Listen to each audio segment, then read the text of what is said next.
എന്ത് പണിയാണ് ആപ്പിൾ കാണിക്കുന്നത് എന്ന് മനസ്സിലാകുന്നില്ല.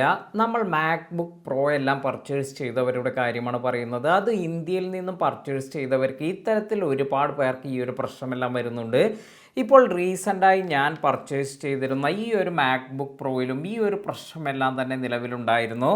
എന്താണ് പ്രശ്നമെന്നാൽ ഈ ഒരു മാക്ബുക്ക് പ്രോ എല്ലാം നമ്മൾ ചാർജ് ചെയ്യുമ്പോഴാണ് നമുക്ക് ഇതിൻ്റെ ബോഡിയിൽ ടച്ച് ചെയ്യുന്ന സമയത്ത് ഒരു സെൻസേഷൻ ഫീലിംഗ് എല്ലാം വരുന്നു, അല്ലെങ്കിൽ ഒരു വൈബ്രേഷൻ എല്ലാം വരുന്നുണ്ട്. അപ്പോൾ ഇത് എന്തുകൊണ്ടാണ് സംഭവിക്കുന്നത് എന്നതിനെ കുറിച്ചാണ് പറയുന്നത്. നിലവിൽ എനിക്ക് ഈ ഒരു മാക്ബുക്കിനോടൊപ്പം ഇതിൻ്റെ ചാർജർ ലഭിച്ചിരിക്കുന്നത് ഒരു 2-പിൻ പ്ലഗ് എല്ലാമാണ്. അതായത് ഈ ഒരു 2-പിൻ പ്ലഗ് യൂസ് ചെയ്തുകൊണ്ടാണ് ഈ ഒരു ചാർജർ നമ്മൾ യൂസ് ചെയ്യുന്നത്. അതിനാൽ തന്നെയാണ് ഇത്തരത്തിൽ ഈ ഒരു സെൻസേഷൻ ഫീലിംഗ് എല്ലാം വരുന്നത്. അതിനാൽ തന്നെ ഞാൻ ഈ ഒരു കാര്യം മാറ്റുന്നതിന് വേണ്ടി 3-പിൻ എല്ലാം തന്നെ പർച്ചേസ് ചെയ്തിട്ടുണ്ടായിരുന്നു. അതായത് ആപ്പിളിൻ്റെ സൈറ്റിൽ പോയതിന് ശേഷം ഇവരുടെ 2 ഓപ്ഷനാണ് നമുക്ക് ലഭിക്കുന്നത്. ഒന്നാമത്തെ ഓപ്ഷൻ എന്ന് പറയുന്നത് വേൾഡ് അഡാപ്റ്റർ കിറ്റ് എന്നൊരു ഓപ്ഷനുണ്ട്. ഇതിൽ നിങ്ങൾ പർച്ചേസ് ചെയ്യുകയാണെങ്കിൽ ഇതിൽ നിന്നും നിങ്ങൾക്കൊരു 3-പിൻ പ്ലഗ് എല്ലാം യൂസ് ചെയ്ത് നമുക്ക് ഇത് നമ്മുടെ അഡാപ്റ്റർ ചേഞ്ച് ചെയ്തതിന് ശേഷം യൂസ് ചെയ്യുകയാണെങ്കിൽ ഈ ഒരു വൈബ്രേഷൻ എല്ലാം തന്നെ മാറുന്നുണ്ട്.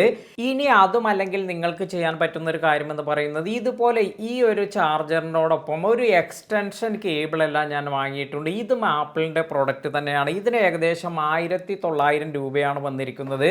ഈ ഒരു എക്സ്റ്റൻഷൻ കേബിൾ നിങ്ങളുടെ ഈ 2-പിൻ ഇവിടെ നിന്നും റിമൂവ് ചെയ്യാൻ സാധിക്കും. ഇത്തരത്തിൽ റിമൂവ് ചെയ്തതിന് ശേഷം ഈ ഒരു 3-പിൻ എല്ലാം ഉള്ള എക്സ്റ്റൻഷൻ കേബിൾ നിങ്ങളുടെ ചാർജറിനോട് കൂടി കണക്ട് ചെയ്യുക.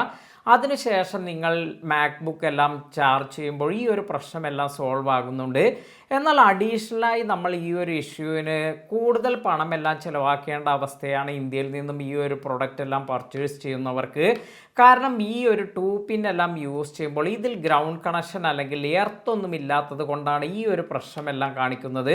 അതിനാൽ തന്നെ ഈ ഒരു പ്രശ്നമെല്ലാം ഉള്ളവർ വളരെ പെട്ടെന്ന് തന്നെ ഈ ഒരു 3-പിന്നിലേക്കെല്ലാം സ്വിച്ച് ചെയ്യുന്നതായിരിക്കും നല്ലത്. അപ്പോൾ ഇത്തരത്തിൽ ഈ ഒരു എക്സ്റ്റൻഷൻ കേബിളോ അല്ലെങ്കിൽ നിങ്ങൾക്കൊരു സെപ്പറേറ്റ് അഡാപ്റ്റർ എല്ലാം ഇതിൻ്റെ തന്നെ പർച്ചേസ് ചെയ്യുന്നതായിരിക്കും ഏറ്റവും നല്ലത്. പക്ഷേ ഇതിന് നമ്മൾ ഈ ഒരു പ്രൊഡക്റ്റ് എല്ലാം പർച്ചേസ് ചെയ്തതിന് ശേഷം വീണ്ടും അഡീഷണൽ പേയ്മെൻ്റ് എല്ലാം കൊടുക്കേണ്ടി വരുന്നത് ഇത് വളരെയധികം സങ്കടമുള്ള ഒരു കാര്യമാണ്. അതാണ് ഞാൻ നേരത്തെ പറഞ്ഞതുപോലെ എന്തുകൊണ്ടാണ് ആപ്പിൾ ഇങ്ങനെ ഒരു കാര്യമെല്ലാം ചെയ്തിരിക്കുന്നത് എന്ന് മനസ്സിലാകുന്നില്ല. എന്തായാലും ഇപ്പോൾ അഡീഷണലായി എനിക്ക് 1900 രൂപയെല്ലാം തന്നെ ചിലവാക്കേണ്ടി വന്നു ഈ ഒരു പ്രശ്നമെല്ലാം സോൾവ് ചെയ്യുന്നതിന്. അതിനാൽ തന്നെ ഈ ഒരു പ്രശ്നം ഇപ്പോൾ സോൾവ് ആയിട്ടുണ്ട്. നിങ്ങൾക്കും ഈ ഒരു പ്രശ്നമെല്ലാം വന്നിട്ടുണ്ടോ, അല്ലെങ്കിൽ നിങ്ങൾ ഇതുവരെ ഈ ഒരു പ്രശ്നമെല്ലാം യൂസ് ചെയ്തുകൊണ്ട് തന്നെയാണോ ഇപ്പോൾ മുന്നോട്ട് പോകുന്നത്? എന്താണ് നിങ്ങൾക്ക് ഇതിനെക്കുറിച്ചുള്ള അഭിപ്രായം? ഇത് താഴെ കമൻറ്റ് ചെയ്യുക. ഇതുപോലെയുള്ള ടെക് റിലേറ്റഡായ നല്ല നല്ല ഇൻഫർമേഷൻ എല്ലാം ലഭിക്കുന്നതിന് നമ്മുടെ ചാനൽ ഇതുവരെ സബ്സ്ക്രൈബ് ചെയ്യാത്തവർ ഇപ്പോൾ തന്നെ സബ്സ്ക്രൈബ് ചെയ്യുക. അതുപോലെ ഈ ഒരു ഇൻഫർമേഷൻ മറ്റുള്ളവരിലേക്കെല്ലാം എത്തണമെങ്കിൽ നിങ്ങളുടെ ലൈക്ക് എല്ലാം വളരെ ഇമ്പോർട്ടൻ്റ് ആണ്. അതിനാൽ തന്നെ ഈ വീഡിയോക്ക് ഒരു ലൈക്ക് ചെയ്ത് സപ്പോർട്ട് ചെയ്യാൻ മറക്കാതിരിക്കുക. പുതിയ അറിവുകളുമായി മറ്റൊരു വീഡിയോയിൽ കാണാം. താങ്ക്